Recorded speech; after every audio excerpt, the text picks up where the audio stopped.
Hello and welcome to my first ever podcast. We've moved over from Facebook Lives to podcasts. Ooh. Great. And a huge big welcome to my first two guests we're getting today. God. One might not stay the whole interview, but Susi, thank you very much for joining us. Susi Jones, Susi, Susi, because That's when right. I first typed it in looking for you, I couldn't find you because I was using the wrong spelling. Right. And Oreo, hello Oreo. Oreo may not stay for the whole interview, Highly podcast, unlikely, but she will. whatever you want to say. How are you, Susie? I'm great, thank you. Just come back from your landmass and had a wonderful time in the Republic of Ireland with my friends, and I've fallen in love with your landmass. I have been to the north, but which is beautiful as well, to the Giant's Causeway and Dublin and Belfast.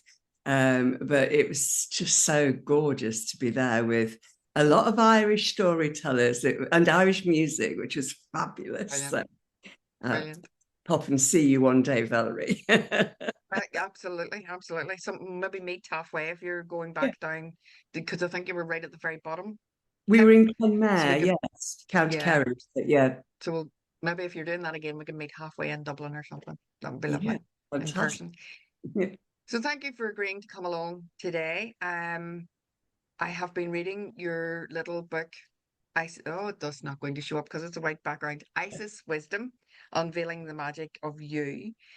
I have been following you on Facebook and we've been chatting on Facebook and we're in several groups. We're friends in several groups. And you had me on your podcast a couple of weeks ago to talk about my new book.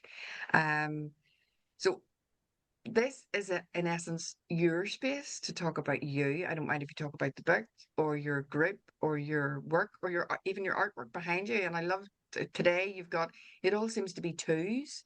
There's two wee horses and two wee camels or lemurs, I think they are, and two swans. Yeah, Um, and even two roses above you. So yeah. everything's in twos today, which is lovely. Um, so kind of the theme for my podcast is really about how we've become us now, how we've become the butterfly, how we've got to the stage where we are who we are now. And not everybody has a I call it my strength story. Not everybody has a strength story that they've gone through, but everybody's gone through something that has got them to the place they are now. So my question is, who is Susie Jones? And the follow-on question from that will be, and what got her to where she is now? Okay, well, Susi Jones was born in December 1954, so this is a big year for me this year. Yes, Uh, indeed. I was born to beautiful parents. My mother was like an angel, Muriel, and my father was like Zeus. So I had all the privileges of being raised by two incredible people. My brother was profoundly disabled. And that was really, really hard. So I have a great compassion for siblings who have siblings who are highly disabled. I knew my life was hard as a child. I knew it. I was terrified of all sorts of things, including my own shadow. And I think I was talking to my cousin yesterday and I was talking about how shy I was when I was young. And that shyness lived with me for 30 odd years. Even though I was a highly paid professional and did teaching and presentation inside, there was a shy girl. And I was meditating the other day, and my guide said, "You really had a hard childhood, didn't you?" Do you know, that was the first time I'd ever acknowledged it at this ripe old age that, and I think we often don't consider where we come from. I have a most amazing relationship with my parents now. They died many years ago. Mum died yesterday, 30, almost 30 years yesterday, actually. Well, 28 years yesterday. And my relationship with them, I think now has been the most profound experience and life-changing experience.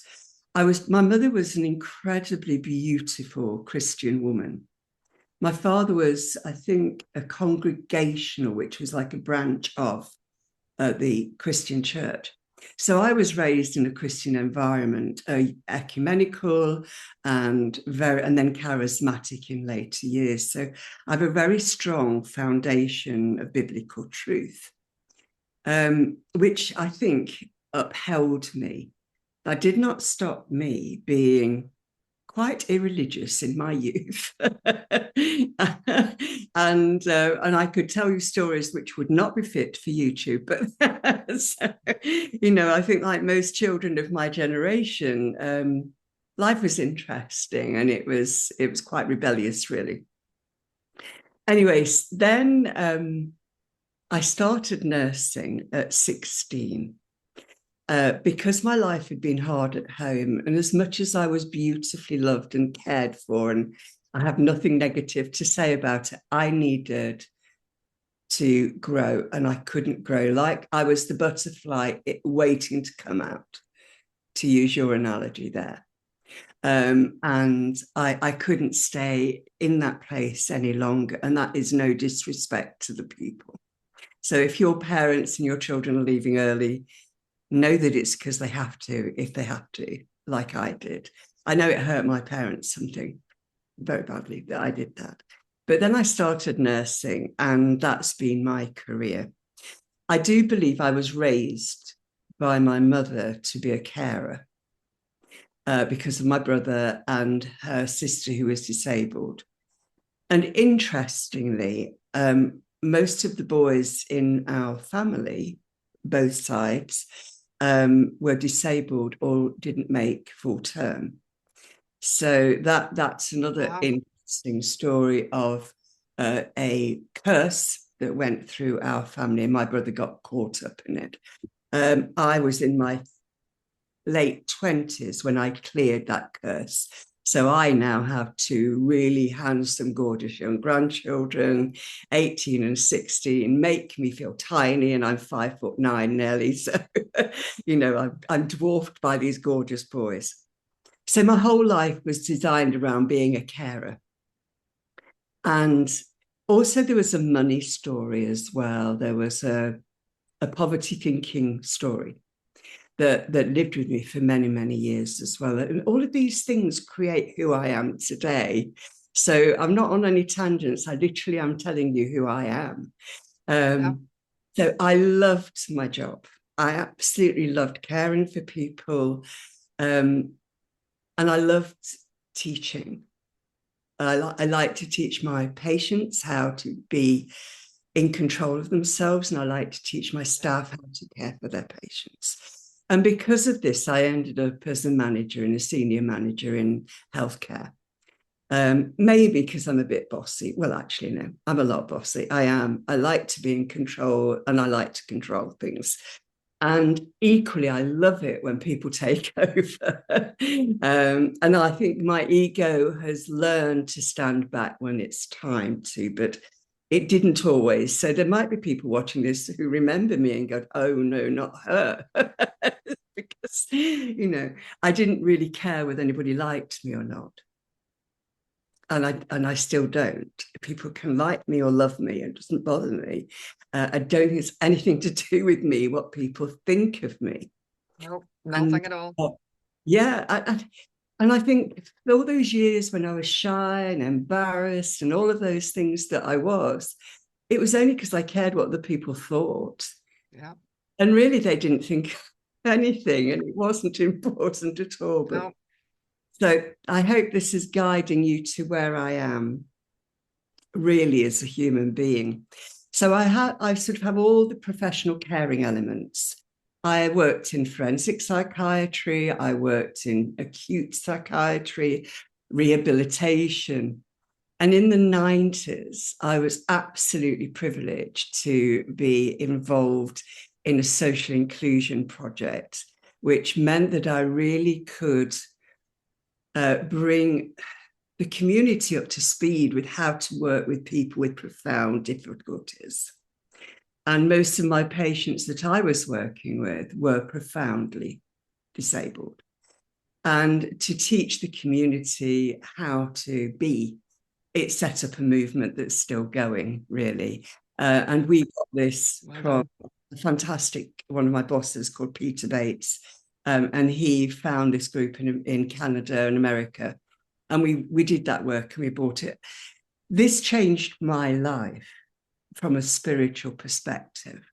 I was asking people to include people that didn't belong to their communities, because we institutionalized people still, and it was just after we actually closed the institutions, as such, or as we were closing them, really. And I used to sit in church and I thought, this is the least inclusive place I've ever been. So I had to analyze this, because I was a teacher in the church and I was highly, somewhere up here in the church, and what I did and what I ran. And I had to sit on my backside on those pews to analyze what was going on. And I left the church. Now, that meant I left my community, which was very big. And it's like it's like leaving everything behind. It was a big grief for me. And I started to explore the Bible in a very different way, and my relationship with God in a very different way.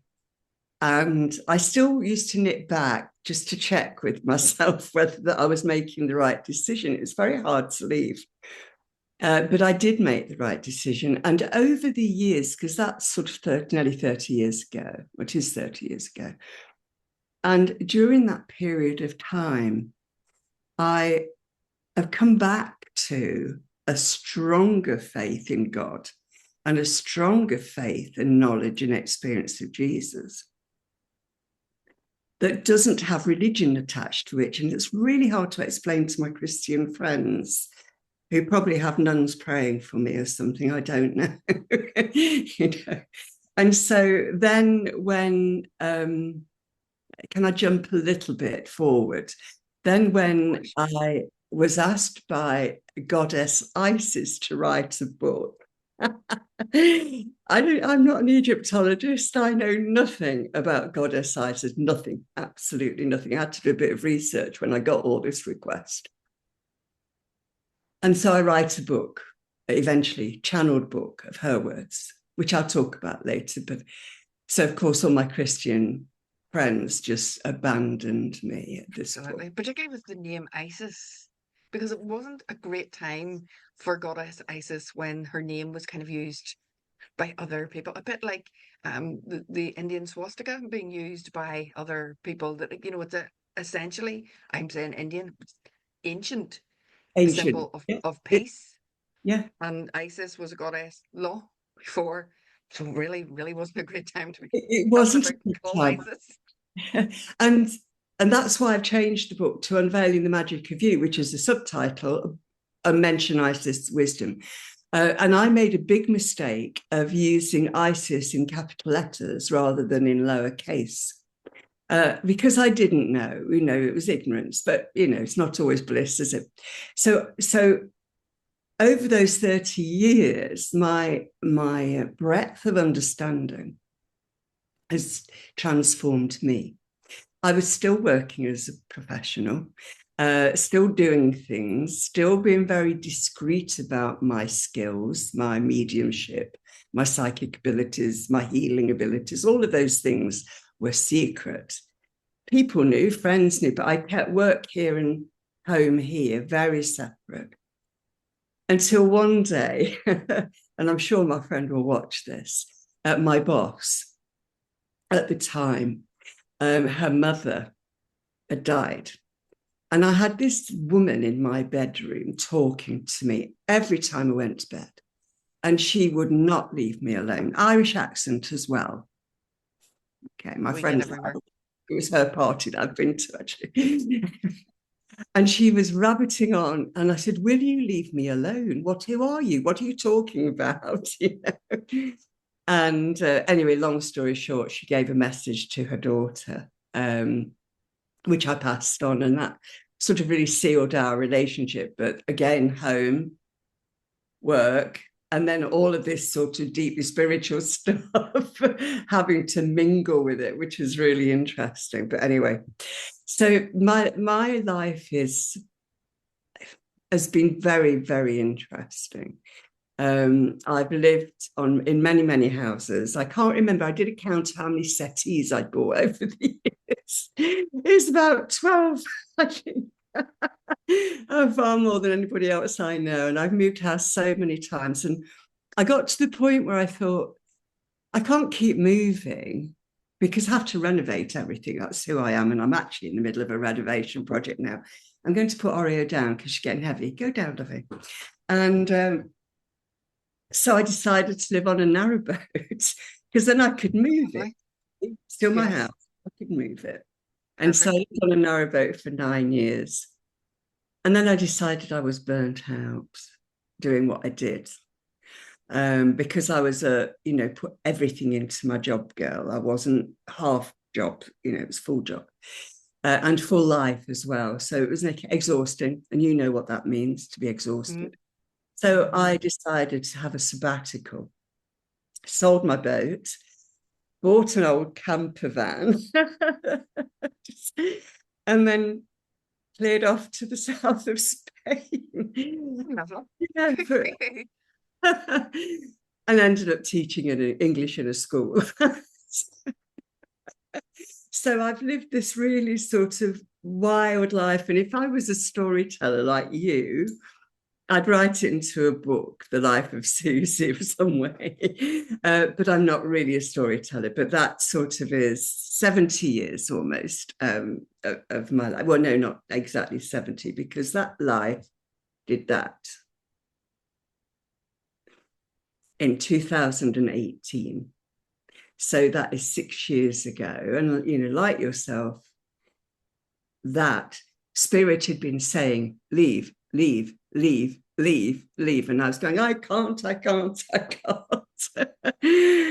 it would be like, well, you will, and down came the guillotine on my life, really. But I'm here to tell the tale. And that's a really boring story that I don't want to talk about anymore, to be honest. No, absolutely. It's not boring. It's fascinating. And I think what you need to do is get yourself a ghostwriter and give them this, and then let them fill the rest in. And I think I'd love to go at some point, if I ever get time again, to do some research to what happened in 2018. Because whenever you interviewed me and I said that, you were like, oh yeah. And for me, it was Deepak Chopra. It was Deepak Chopra for you too. And then one of our mutual friends, I think the lady who linked us, it had all changed for her in 2018. And I'm like, oh, what was going on that year? Was there a great leveling up of everybody? Did God go, right, okay, guys, you really aren't getting this. We're gonna clear the way for you and bring you up. You're not getting there quick enough. So we're gonna have to go back and do a little bit of research to see what happened in 2018, that there's a whole gang of us healers now out there in various forms doing what we do to try and raise everybody's awareness that actually you are your own savior.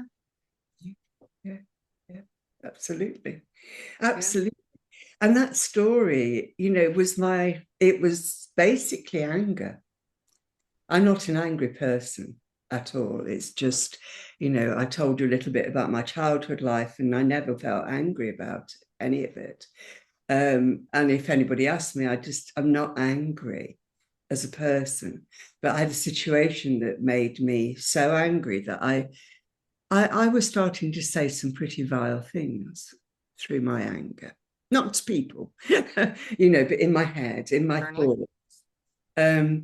Although I'm not always the kindest person on earth. I know that because I'm very blunt. I'm a Sagittarian, and we say it as it is and don't wrap it up. And you either love it or hate it, and a lot hate it. I was going to say, some people love that. Some people love that because then they know where they stand. Precisely. And that's how I am. Give me this straight, please. And I forgot now what I was going to say, which happens. Part of that is part of the COVID brain fog that, it takes a while for things to move. And I just think, enough is said, really. But over these 6 years, And if you think about it, 2012, the end of the Mayan calendar, Yeah. and then that's 6 years afterwards. We're 6 years beyond it. And we've got 6 years to 2030, which is a big year as well. So, and I think that, I mean, I had a choice to die and I chose to stay alive. And I still choose to stay alive. It's a daily choice.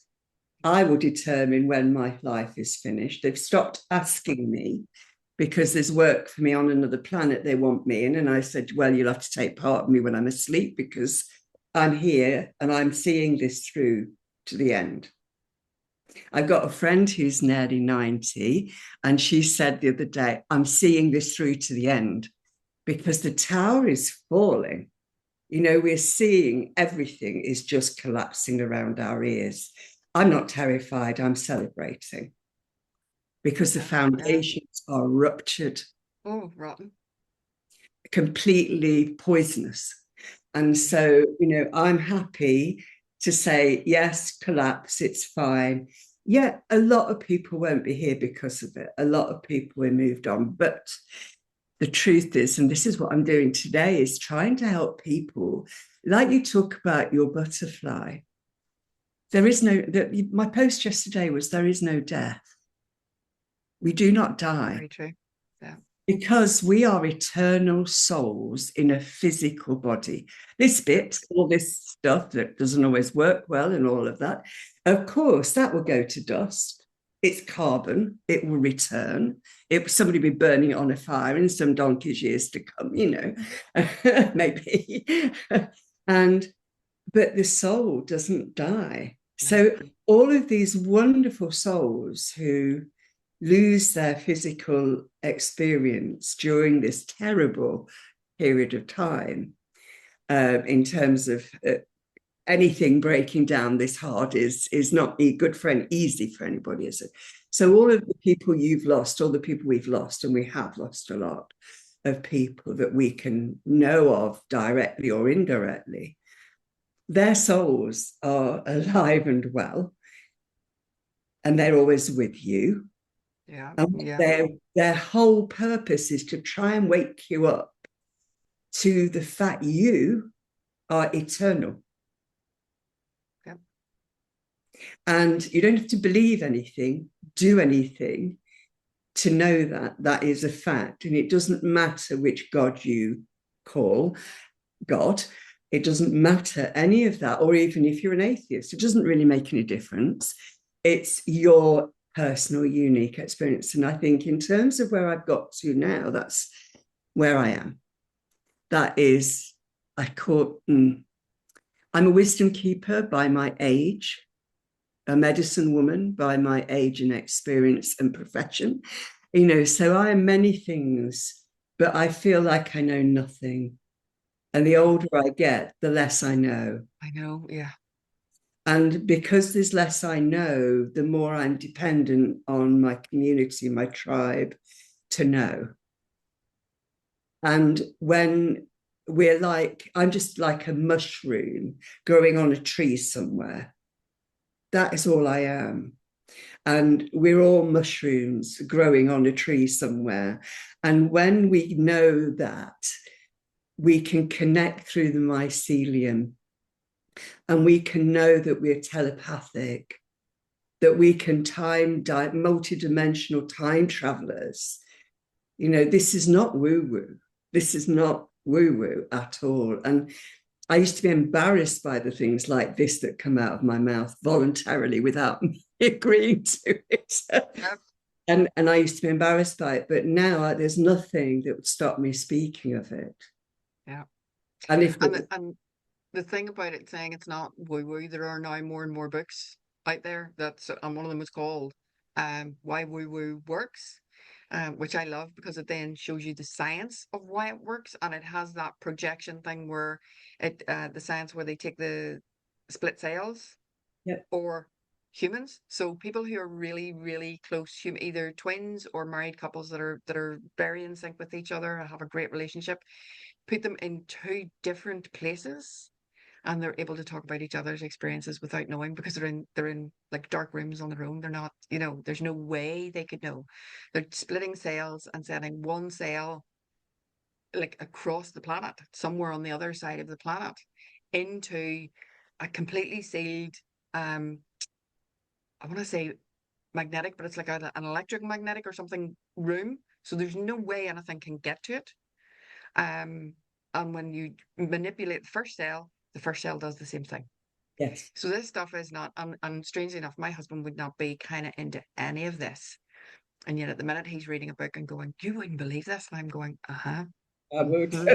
Yeah. I'm going, don't just ignore, believe it. I know it. I feel it. I know this. I might not be able to do some of this stuff yet, but I know some of my friends are. So yeah, I absolutely believe this. So I find it fascinating. I know there might be some of my friends again that will come on to this, but they know that I'm, and they accept me, thankfully, for that.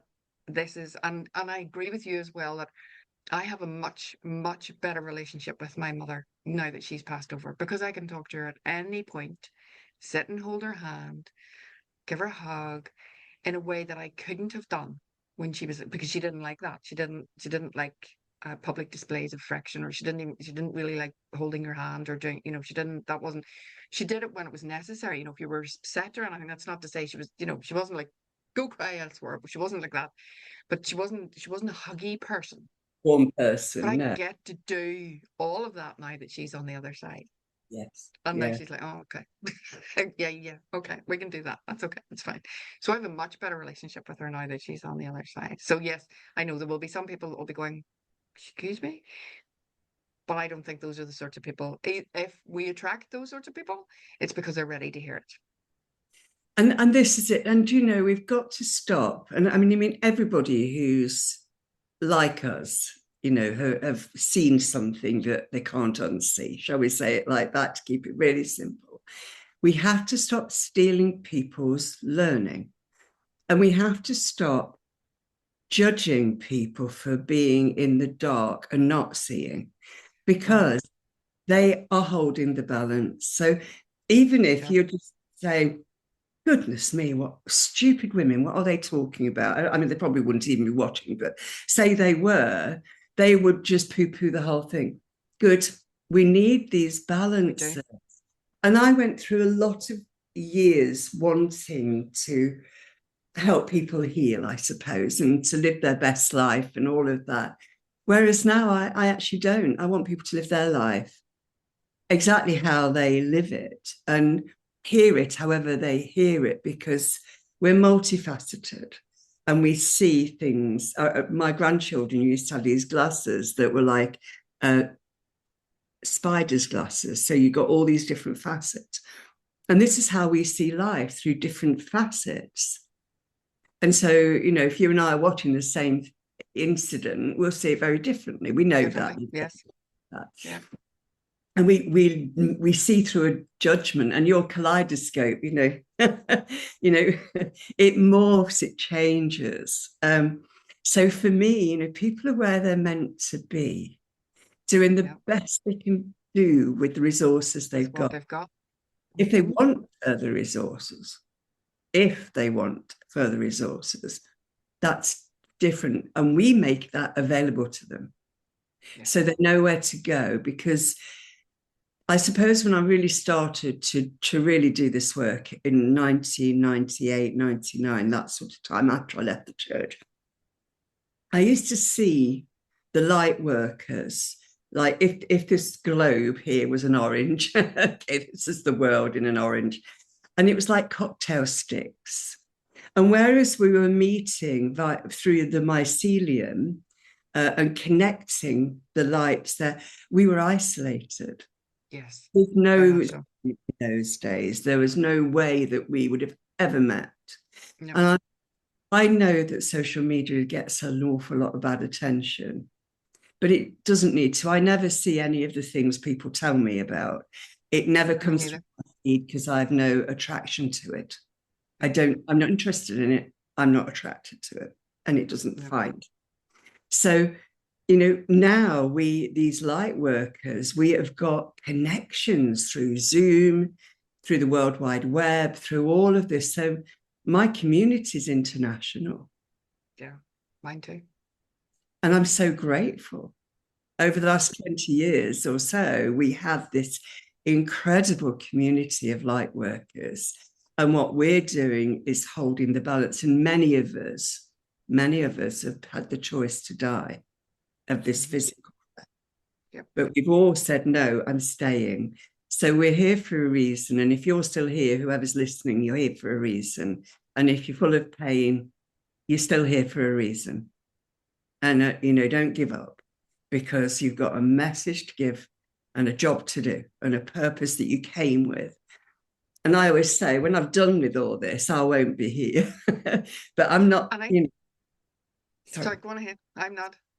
I plan on being here another nearly 30 years, I think. It'd be nice if it was 30, but only if my body and mind are intact.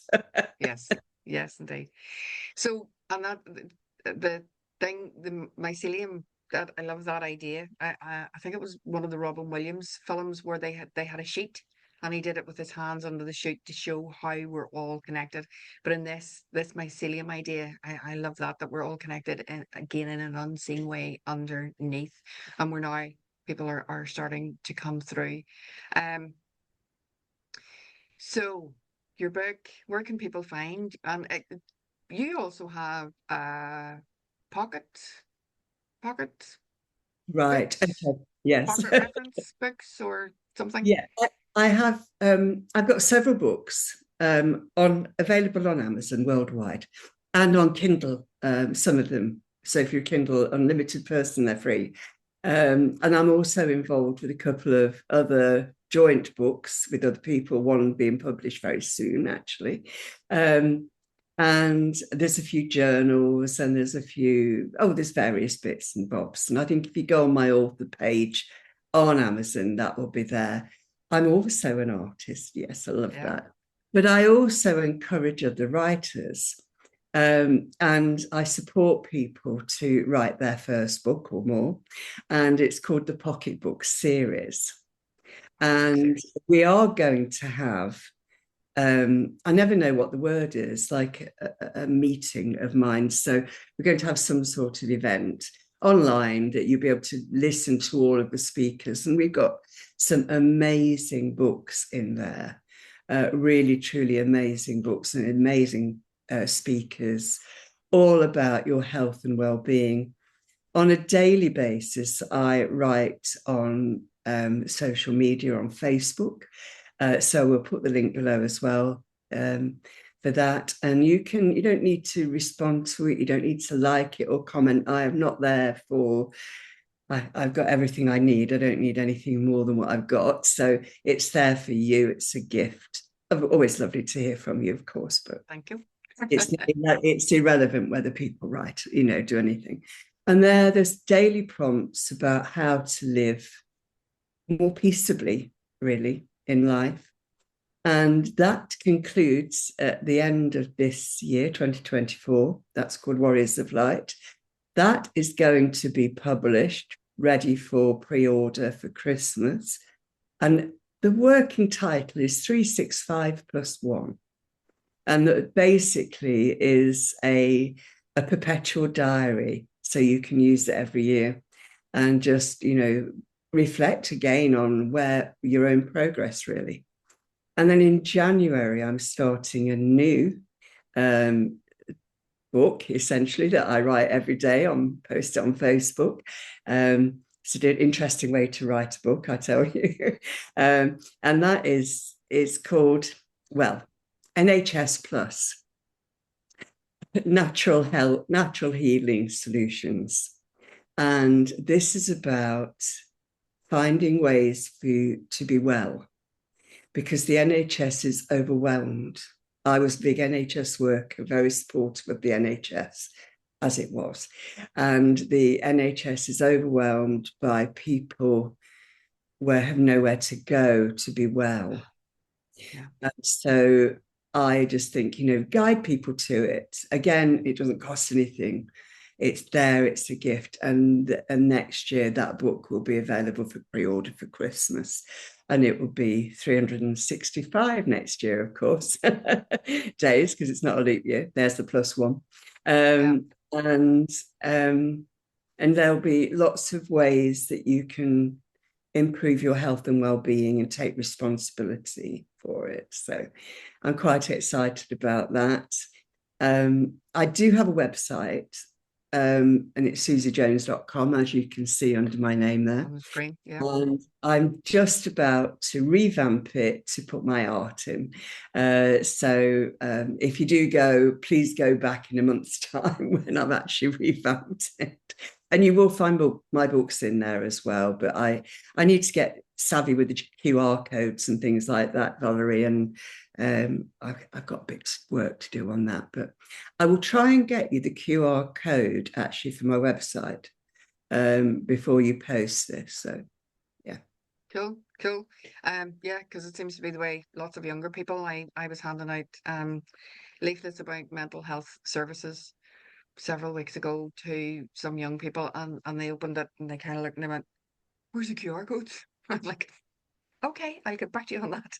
And the guys in the NHS are going, "Well, we have another leaflet with QR codes on it for that, but we don't have them on that." And I'm going, "Well, do you know, you're going to have to do something here where you change things that it's accessible. If you want to make this stuff accessible, it's got to be accessible to everybody." You know, so there's no point in having two leaflets, one for the young people and one for you. But anyway, so yes, if you could have a QR code for any of our younger viewers or our tech savvy viewers, that would be fabulous. So Susie, thank you very much for spending time with us today. I'm going to wrap up with, I'm going to give you the choice because I know I don't like having favorites because I have a favorite book now, and it's what I'm reading now. But if you were to ask me what was my all-time favorite book, I'd be like, no, I don't know, or favorite song, or favorite artist, or favorite. I go through phases. But I know some other people love, they have one thing and they think if you're going to read anything in your life, do this. So I'm going to ask you to either share what is your favorite book, Yeah. your favorite healing type phrase, or if you were to give advice to your younger self, what would it be?